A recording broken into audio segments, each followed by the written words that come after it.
Começa agora o Consulta ao Doutor. É um prazer estar mais uma vez na sua companhia para esclarecer as suas dúvidas. Hoje, dia de tema jurídico, e é um assunto que, olha, rende muita conversa. Sempre que a gente fala disso, muitas perguntas, muitas dúvidas, todo mundo quer saber.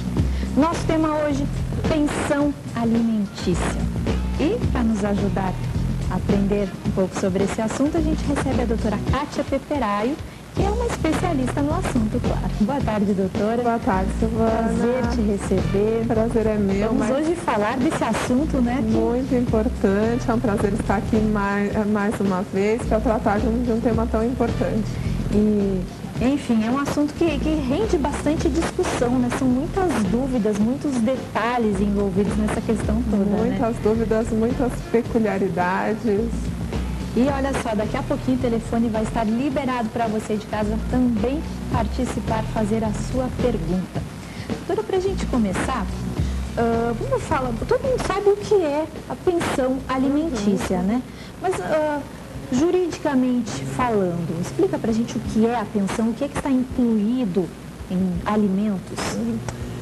Os alimentos são o que é assistência recíproca entre pais e filhos, tá? Então, os pais são obrigados aí a contribuir com a formação, a educação e com o sustento dos filhos, né?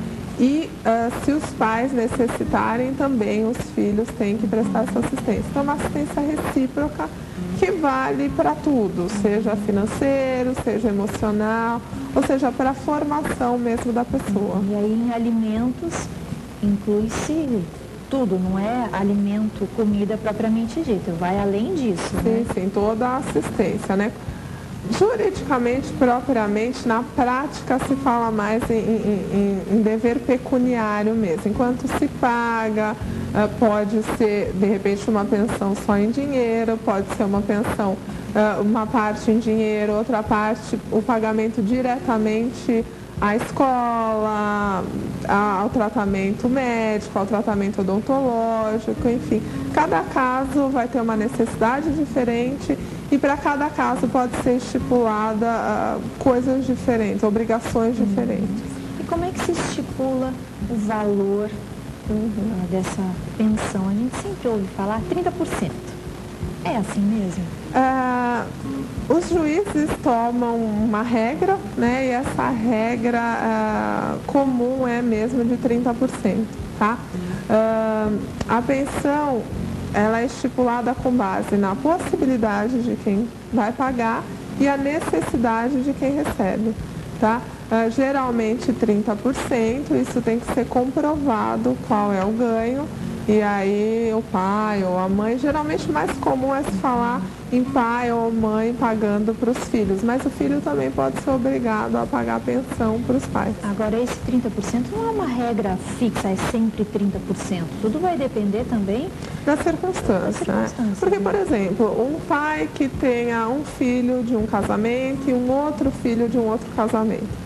Então, por exemplo, ele tinha o primeiro filho, ele pagava lá os 30%, a possibilidade dele era essa. Depois ele veio a ter um outro filho, então a possibilidade dele alterou. Então pode acontecer, quando se fala em alimentos, a situação ela tem muitas mudanças, então por isso que não há uma coisa fixa e definitiva, né? Então por isso que existem ações para reduzir ou aumentar, tudo dependendo da situação atual dos pais. Então, por exemplo, aquele pai que pagava para um filho, vem a ter uma outra família, ele pode vir a pedir uma redução da pensão do primeiro filho, comprovando que agora ele tem um gasto maior com uma segunda família. E nesse caso, então, quando o pai tem filhos em famílias diferentes, né, com mulheres diferentes, o valor para cada criança é o mesmo? Tem que ser o mesmo? Ou depende da situação, enfim, de toda essa conjuntura de cada família? Depende da necessidade, tá? A regra é 30%, tá?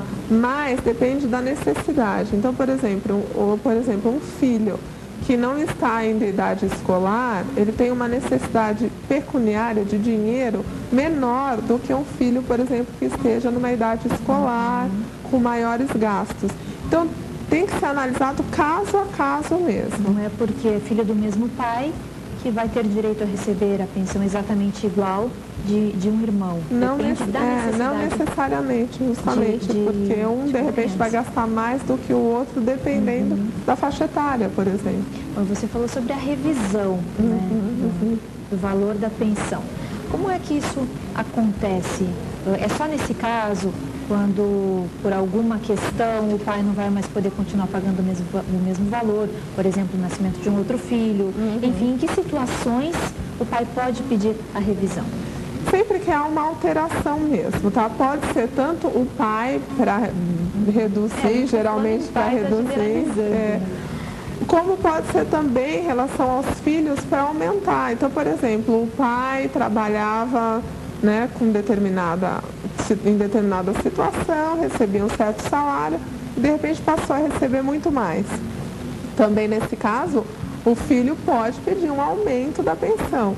Então, a revisão, ela depende da alteração da situação. Isso tem que ser comprovado e depende de decisão judicial. Tá? Então, não é automático.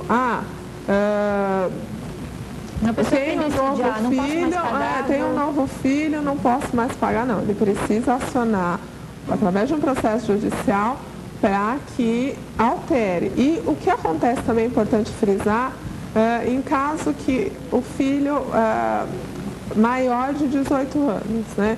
Então, meu filho fez 19 anos, não preciso mais pagar pensão. Depende. De fato, se ele não está mais estudando, não está, sei lá, numa faculdade, ou não, de repente ele está na faculdade e trabalha, daí ele não precisa da ajuda dos pais para arcar com a faculdade.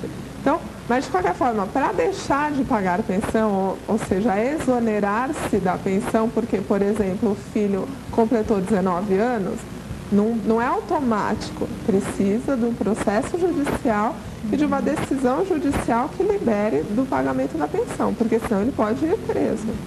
Certo. Bom, a gente está falando no caso de pessoas que têm renda fixa, né? A gente falou nos 30%, pedir redução e tudo mais. Agora, quando o pai, por exemplo, que paga a pensão, ele não tem renda fixa, como é que se estipula o valor da pensão? É uma situação um pouco mais difícil, né? Mas assim, cabe a quem pede comprovar. Tá? Então vai pedir, de repente, ofício para a Receita Federal, para que apresente as últimas declarações de imposto de renda. Então, ele vai ter que comprovar, ou pede ofício para bancos, comprovar que o pai ganha, né, um determinado valor e que ele quer um valor correspondente a 1/3 do rendimento do pai. Então, quem pede tem que comprovar. Pode ser uma situação mais complicada, né? Porque uma vez que essa renda não é fixa, não tem carteira assinada, por exemplo, fica mais difícil para a pessoa que está pedindo fazer essa comprovação. É mais difícil. De qualquer forma, assim, tem alguns parâmetros também. Tá? Geralmente, o mínimo do mínimo de valor de pensão é metade do salário mínimo. Então, não conseguiu comprovar meio salário. Tá? Ou, outra situação também que muita gente acha que não pode, mas que está previsto em lei o pai, por exemplo, ou a mãe, enfim, os pais não têm como pagar. Está desempregado, não tem condição de pagar, mas os avós têm. Então pode pedir a pensão para os avós. Pode acionar os avós. Então está desempregado, não tem condição nenhuma. Os avós podem. Os avós também vão poder ser obrigados também através de um processo judicial. E a esposa, por exemplo, se o marido tem filhos com uma outra mulher, ou seja, anterior a isso, enfim, não importa a situação, tem filhos com outra mulher, e ele não comprova renda, não tem condições, está desempregado, enfim, a esposa pode ser obrigada a pagar a pensão? Não, a esposa que não é mãe. Isso. Não, daí não. Aí a obrigação vai mesmo para os avós e, num caso extremo, pode chegar até aos irmãos. Tá? Então, os irmãos daquele pai, se não tem avós que possa pagar, na pior das hipóteses, pode recair sobre os irmãos. Agora, a madrasta, não. Ela não tem obrigação. Se não tem parentesco, não existe essa responsabilidade. Não.